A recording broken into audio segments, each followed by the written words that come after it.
খুঁজি? কোথায় খুঁজি? সংসারে। আমরা মনে মনে ভাবি ওই মানুষটাকে যদি আমি পেয়ে যেতে পারি তাহলে বুঝি আনন্দে থাকবো। ভাবি না? ওই যে বলে না বাবা, জ্বলন্ত আগুন দেখিয়া পতঙ্গ ইচ্ছায় জ্বলিয়া মরে। তা জ্বলন্ত আগুনটা কি? এই সংসার। আর পতঙ্গ কারা? আমরা। ওর বিয়ে হয়ে গেছে, ও সুখে আছে, তুইও বিয়ে করে ভালো থাকবি। এবার যারা বিয়ে করেছে তারাই জানে কি ভালো আর কি খারাপ। কেউ বুঝুক বা না বুঝুক, বাবারা হাড়ে হাড়ে বুঝতে পারছে কি বাবা সংসারের কি জ্বালা। এই সংসার হচ্ছে জ্বলন্ত আগুন। আমরা পতঙ্গের মতো দেখে সুন্দর দেখতে লাগছে, ঝাঁপ দিয়ে আর ঝাঁপ দিলেই পড়ছে। তুমি সবজি দোকানে গিয়ে কি ঔষধ খুঁজলে পাবে? ওমা সবজি দোকানে গিয়ে ঔষধ খুঁজলে পাবে? পাবে না। ঔষধ দোকানে তোমাকে ঔষধ খোঁজ করতে হবে। তদ্রূপ এই সংসার হচ্ছে দুঃখের সংসার। এই দুঃখের সংসারে এসে আনন্দ খুঁজলে তুমি পাবে কোথায়? নেই তো। আনন্দ কোথায় আছে? একমাত্র শ্রী দয়াল গৌর হরি শ্রী চরণ।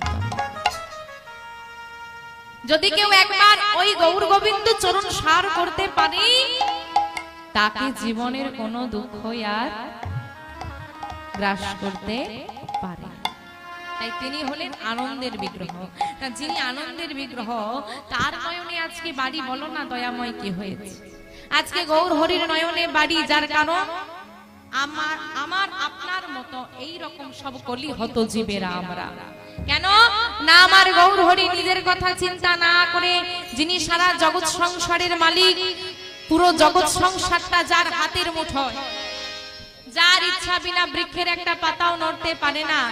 হ্যাঁ গো, আজকে গৌর হরি শ্রী সচির নন্দন যখন সবাইকে নিয়ে নাম গাইছে,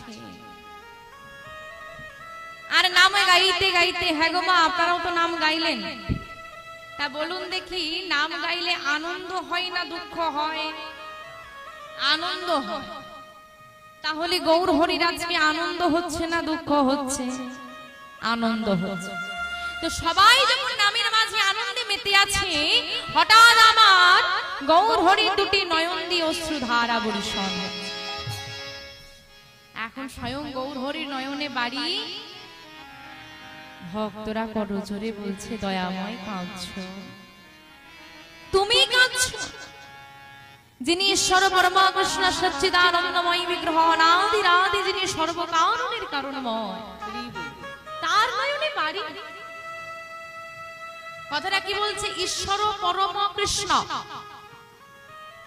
সচ্চিদানন্দময় বিগ্রহ, সচ্চিদানন্দময় বিগ্রহ, সচ্চিদানন্দময় বিগ্রহ, সচ্চিদ আনন্দের বিগ্রহ। এই যে সচ্চিদানন্দ শব্দটা যদি সন্ধি করে ভাগ করা যায়, তিনটে শব্দ, সচ্চিদ আনন্দের বিগ্রহ, সচ্চিদানন্দময় বিগ্রহ।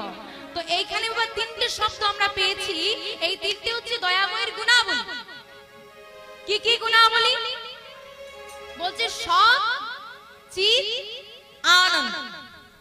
সৎ কথার অর্থ কি? এই জগতে যারা সমাজে ভালো ব্যক্তি হয় তাদেরকে আমরা সৎ বলি, মানুষটা খুব সৎ। এখানে সৎ মানে তা না, এখানে সৎ কথার অর্থ হচ্ছে অনন্ত। তুমি আজ আছো, কাল নাও থাকতে পারো, কিন্তু দয়াময় ছিলেন, দয়াময় আছে, দয়াময় থাকবেন, তিনি অনন্ত। সৎ, তারপর সতের পর চিৎ। চিৎ কথার অর্থ হচ্ছে প্রকাশ। আজকে এখানে অনুষ্ঠান হচ্ছে বলে কিন্তু এত আলো লাগানো হয়েছে, না হলে জায়গাটা অন্ধকার হয়ে পড়ে। কিন্তু আমাদের জগতে অন্ধকারকে দূরীভূত করার জন্য কৃত্রিম আলোর প্রয়োজন হয়। ভগবানের কোনো কৃত্রিম আলোর প্রয়োজন হয় না, তিনি নিজেই চিৎ, চিৎ প্রকাশ। যখন কংসের কারাগারে দেবকী মায়ের গর্ভে এই যে আছে জন্মাষ্টমী, ভাদ্র মাসে অষ্টমী তিথিতে তিনি এলেন, চারিদিক অন্ধকার, পড়ছে, বজ্রপাত হচ্ছে, এতটা অন্ধকারে গ্রাস করেছে যে কেউ কারো মুখ দেখতে পাচ্ছে না, এত অন্ধকার, এত ঝড় বৃষ্টি চলছে। ভগবান যখন এলেন চারিদিক আলোকিত হয়ে গেল, চারিদিক আলোকিত হয়ে গেল, তার কোনো কৃত্রিম আলোর প্রয়োজন হলো না। তিনি নিজেই চিৎ, নিজেই প্রকাশ, চারিদিক আলোকিত হয়ে যাচ্ছে। তারপর সব চিৎ আর বাকি রয়ে গেছে কি? সব চিৎ আনন্দ। তোমার আনন্দটা কিরকম? মাধব এবার তো দেখা দাও। নিস্তেজ দেহটাকে নিয়ে চলতে চলতে সুদামা পৌঁছে গেছে দ্বারকা। ওই তো দ্বারকা দেখা যাচ্ছে, ওইখানে আমার বন্ধু কৃষ্ণ আছে। দ্বারকার কাছে গিয়ে যখন প্রবেশ করতে যাবে, দরজায় দাঁড়িয়ে আছে, দাঁড়িয়ে করজোড়ে দাঁড়িয়েছে সুদামা, দাঁড়িয়ে দ্বার ছেড়ে দাও, দ্বার ছেড়ে দাও, দাঁড়িয়ে আমি ভেতরে যাব। কে তুই? কে তুই? আমি ওই যে তোমাদের দ্বারকাধীশ্বর আছে কৃষ্ণ, আমি তার বন্ধু। কি বললি? ওরে হতভাগা, আমাদের দ্বারকাধীশ্বর তোর মতো ভিখারির বন্ধু হতে যাবে কেন? দূর হয়ে যা। ধাক্কা দিয়ে ফেলে দিয়েছে।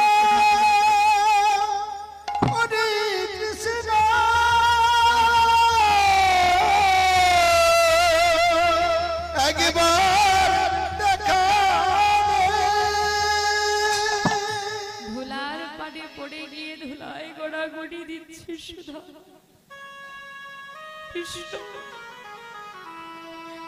তোর দরজায় এসে ফিরে যাব, তোর একবার দেখা আমি পাবো না, একটিবার দেখা দে কৃষ্ণ।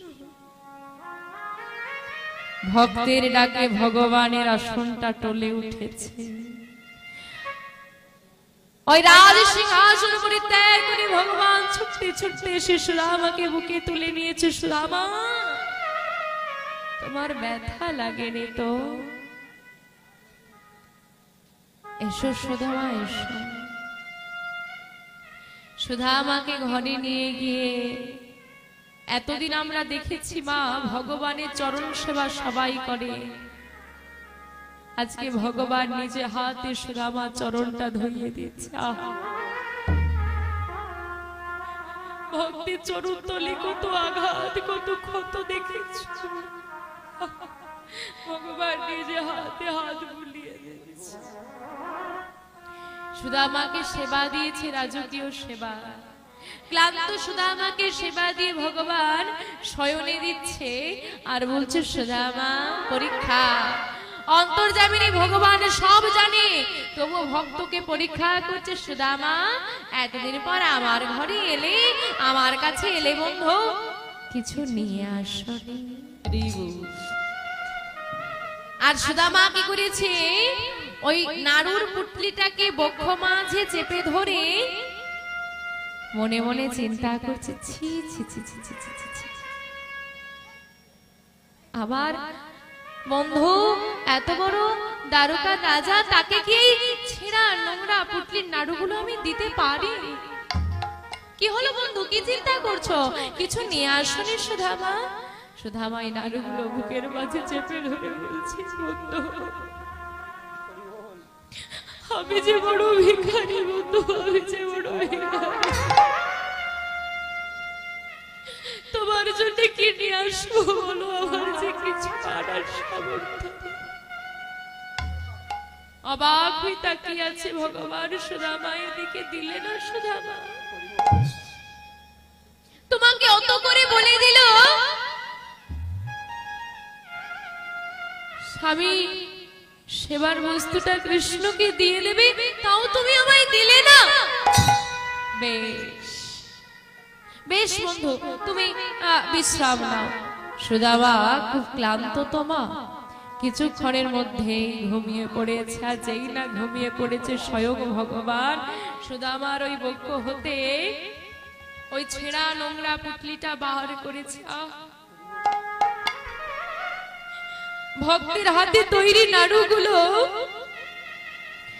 সুদামায়ের নয়ন বাড়িতে ভিজে ভিজে আর নাড়ু নেই, আবার খুদ হয়ে গেছে। ভগবান বদলে দিচ্ছে আর বলছে, জানো সুদামা, আমি আজ দ্বারকার রাজা, আমি দ্বারকার রাজা। আমার এই রাজমহলে প্রতিদিন নানান রাজকীয় পদ রান্না হয়, কিন্তু জানো সুদামা, নানান রাজকীয় পদ রান্না করে আমাকে সেবা দিলেও ভক্তের ভক্তি মিশ্রিত সেবার স্বাদ তুল্যতা হয়। জানো আমি কতদিন ভক্তের এমন ভালোবাসা মিশ্রিত সেবার বুঝতে পাইনি। সেবা করে নিল ভগবান।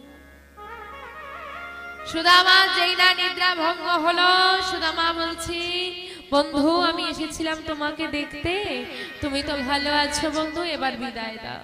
সুদামা চলে যাচ্ছে। সুদামাকে জিজ্ঞেস করছে, সুদামা চলে যাবে, আটকাতে তো পারবো না, তোমারও সংসার আছে, তবে বলো বন্ধু তুমি আমার থেকে কি চাও? কিছু কি চাইবো সবই তো আছে, চিন্তা করে দেখুন বাবা, আপনার গাড়ি বাড়ি পরিবার পুত্র সব আছে, তবু আপনি হাত পেতে ভগবানের কাছে চান। আর সুদামার থাকার মতো মাথার উপরে ছাদ নেই, সে দুবেলা দুমুঠো পেট পূরণ খাবার যাদের পাওয়া যায় না, সে বলছে সবই তো আমার আছে, কি চাইবো? এই হচ্ছে ভক্ত।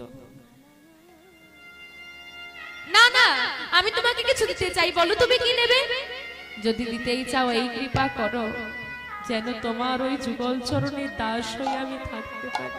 বন্ধু তুমি তো রাজা, আমি তো ভিখারি, তুমি আমাকে ভুলে যেতেই পারো, যদি দেওয়ারই কিছু হয় এইটুকু আশীর্বাদ করো যেন কোনোদিন আমি তোমাকে ভুলি না।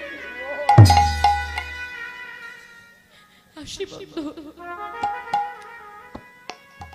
ফিরে এলো সুদামা। আর সুদামা যখন ঘরে ফিরে এলো বাবা, সে কি কিছু চেয়েছিল? সুদামা কিছু চেয়েছে ভগবানের কাছে? সুদামা যখন ফিরে এলো দেখছে তার যেখানে ছোট্ট তালপাতার কুড়ে ঘর ছিল সেখানে রাজপ্রাসাদ হয়ে, আর ওই প্রাসাদের মধ্যে থেকে বসুন্ধরা ছুটতে ছুটতে বেরিয়ে আসছে আর বলছে, স্বামী তুমি আসার আগে তোমার বন্ধু কৃষ্ণ এসে আমাদের সব অভাব মিটিয়ে দিয়ে গেছে। তাই গৌর হরি হরি হরি ভগবানের কাছে কিছু চাইতে নেই মা, সে তো দেওয়ার জন্যই বসে আছে, তুমি শুধু তাকে চাও, সে তোমাকে সব দিয়ে দেবে। আজকে চন্দ্রাবলী বলছে, মাধব আমি তোমার কাছে কিছু চাই না, শুধু তোমাকে সেবা দিতে চাই। তুমি তো বলেছো যে যথামাং প্রবর্তন্তে স্তাং তথৈব ভজমহম মম বর্তান বর্তন্তে মনুষ্য পার্থ সর্বস্ব। মনুষ্য কর্তৃপ সর্বস্ব। জীব যদি তার সর্বস্ব দিয়ে প্রার্থনা করে তুমি তোমার মনোবাসনা পূর্ণ করো, আমি তোমাকে একটু সেবা দিতে চাই। ভগবান সব সহ্য করতে পারে, দুটো জিনিস সহ্য করেন না, এক হচ্ছে ভক্তের অহংকার, দ্বিতীয় নয়নের বাড়ি। চন্দ্রাবলীর কুঞ্জ গ্রহণ করলো মাধব। ও মা, একটা প্রবাদ বাক্য আছে, কারো পৌষ মাস তো কারোর আজকে সর্বনাশকার। সর্বনাশকার রাধারানী, পৌষ মাসটা কার? চন্দ্রাবলী। ওইদিকে রাধারানীর কুঞ্জে যাবার কথা, মিলন হবে, রাধারানী সব সাজিয়ে বসে আছে, তার ঘর অন্ধকার, আর চন্দ্রাবলীর ঘর আলোকিত করে বসেছে মাধব। এইদিকে রাধারানীও কাঁদছে, বধুরে বধু গো তোমার জন্য কুঞ্জ সাজালাম, মালা গাঁথলাম, তুমি এলে না, মন্দির আমার অন্ধকার রয়ে গেল। এবার রাধারানী কাঁদছি, আরেকটি চন্দ্রাবলীর ঘরে মাধব সেবা নিচ্ছে, চন্দ্রাবলী সেবা দিচ্ছে কেমন করে গো? গলায় বনমালা দিয়ে, গলায় বনমালা দিয়ে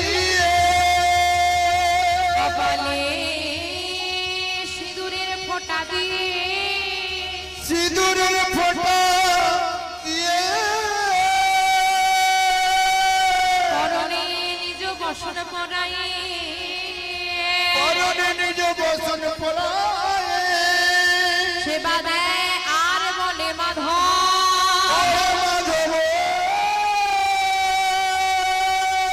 জগনে সেবা তুমি তমন